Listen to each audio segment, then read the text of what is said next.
High বন্ধুরা, good morning. তোমরা সবাই কেমন আছো বলো? আর আমি তো তোমাদের আশীর্বাদে মোটামুটি আছি ভালোই। তো দেখতে থাকো আমার জুই ব্লকের কী করি আজকে। তো দেখো, প্রথমে রুটি বানিয়ে নিয়েছি, ভিডিও করতে পারিনি, একা একা কয়দিক সামলাবো বলো।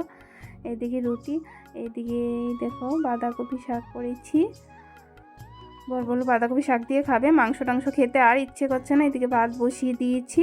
আর ওইদিকে দেখো ফুলকপি আলু কেটে রেখেছি, সিদ্ধ করেছি। এদিকে ছানাগুলো আর করবো না, ওগুলোও ভিজিয়ে রেখেছি। এদিকে এনেছে লাল মাছটি, কার্পু মাছ। এদিকে আমি মশলাও ভিজিয়ে রেখেছি। দেখো মাছ বসিয়ে দিয়েছি। মাছের কপি আলু দিয়ে মাছ ঝোল করব। তাই রান্না করতে করতে একটু বাইরে আসলাম, তোমাদের সাথে একটু দেখিয়ে দিলাম। দেখো আমার মুখ চোখের কী অবস্থা হয়ে আছে। এদিকে ভীষণ ঠান্ডা, রৌদ্র উঠছে না আজকে 2-3 দিন ধরে। তো এটা কালকের ব্লগ, তো দেখতে থাকো কী রান্না করি। এই যে মাছগুলি ভাজি হয়ে গেছে, এবার আমি তুলে নেব, তারপর লেজাগুলো ভেজে নেব,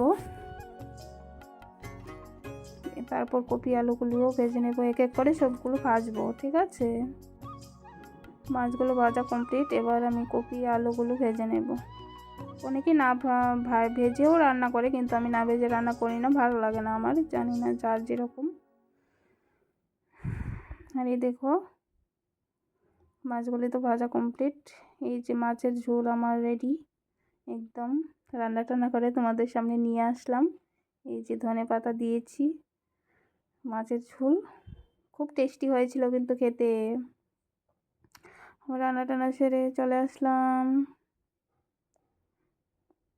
চান টান করে চলে আসলাম তোমাদের কাছে একটু একটু দেখাবো। এই যে বাইরের ওয়েদারটা তোমাদের কাছে দেখাবো। এই দেখো রৌদ্র কিন্তু একেবারেই উঠিনি, 12:30টার উপরে কিন্তু বাজে। একটু শুয়ে ভাবছি যে কী করবো। বাপের বাড়ি থেকেও তো চলে এসেছি, কী করবো ভেবে পাচ্ছি না। আলাদা একটা কিছু খেতে ইচ্ছে করছে। এমন সময় বর আসলো, বর এসে দেখো আমার জন্য কি একটা গিফট নিয়ে আসলো। এই যে দুটো নাইটি নিয়ে আসলো। কমেন্ট করে বলো তো কেমন হয়েছে। এই যে দুইটা একই ডিজাইনের নাইটি, কিন্তু অন্য কালার। ও বললো যে কেমন পছন্দ হয়েছে, না হলে পাল্টে আনবো। আমি বললাম একটা নাইটি আর কতদিন যায় বলো, তো পাল্টে আনতে হবে না, ওরকমভাবে বললাম। এই যে আরেকটা এই কালার, এই দুটো কালার আমি পরিনি, তাই এই দুটো কালারেই ও নিল। বলো সব কালার তো পরেছো, এবার এই দুটো কালার পরে একটু দেখো কেমন লাগে, ভালোই লাগবে আশা করি। তো দেখো এই যে এই দুইটা আনলো।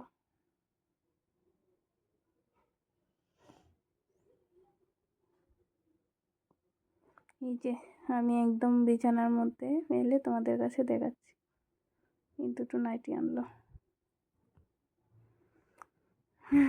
কেমন লাগলো বলো পরে দেখো। এই যে কি ঢুলঢুল হয়েছে বাবা,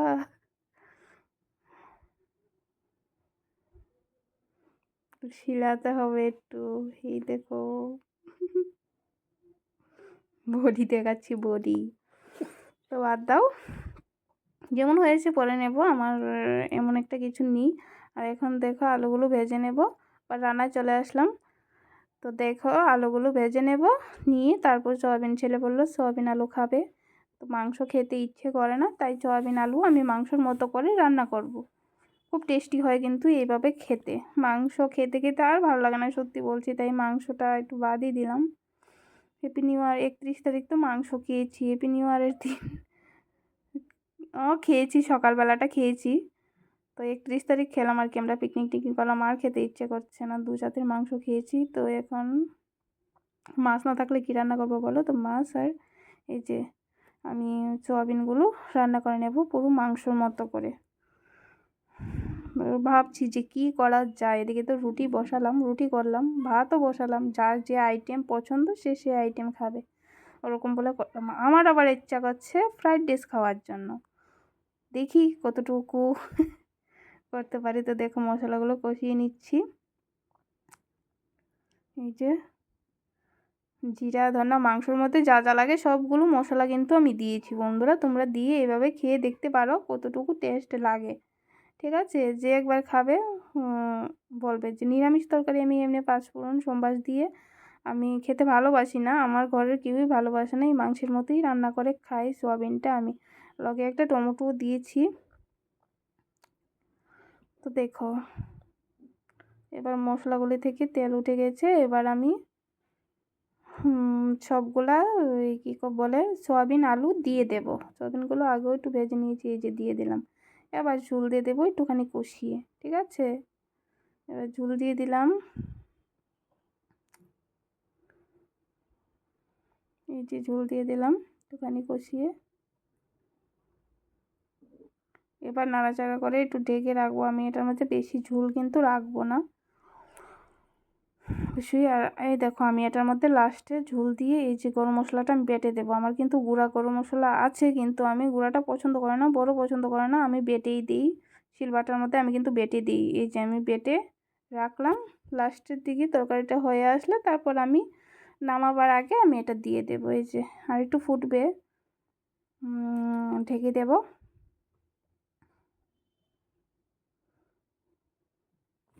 বেশি একটা ঝোল পছন্দ করে না সয়াবিন আলুর মধ্যে, যার যেমন পছন্দ পরিমাণ মতো করে দেবে। যদি ভালো লেগে থাকে লাইক কমেন্ট শেয়ার করতে কিন্তু ভুলবে না। ঠিক আছে, যদি ভালো লাগে, ভালো না লাগলে করতে হবে না, আমি আর কি বলবো।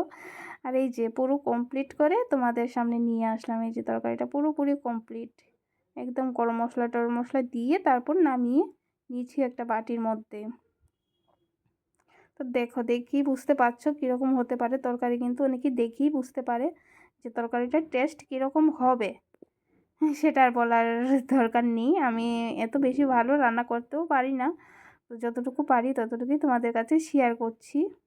ঢেকে রেখে দেবো, এখন তো খাবো না।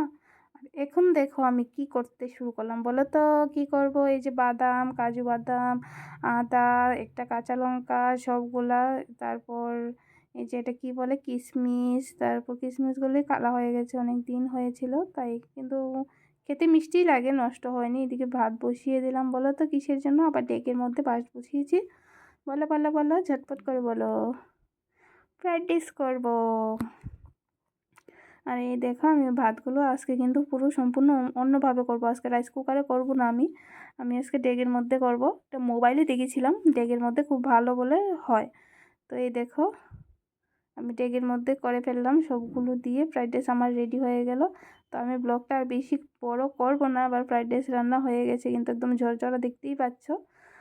তো ঝরঝরা হয়ে গেছে, আমি এবার এটা ঢেকে রেখে দেব, তারপর দুপুরবেলা খাবো। তো আর বেশি বকবক করছি না, ব্লগটা আর বড় করছি না। টাটা বাই, সবাই ভালো থেকো, সুস্থ থেকো।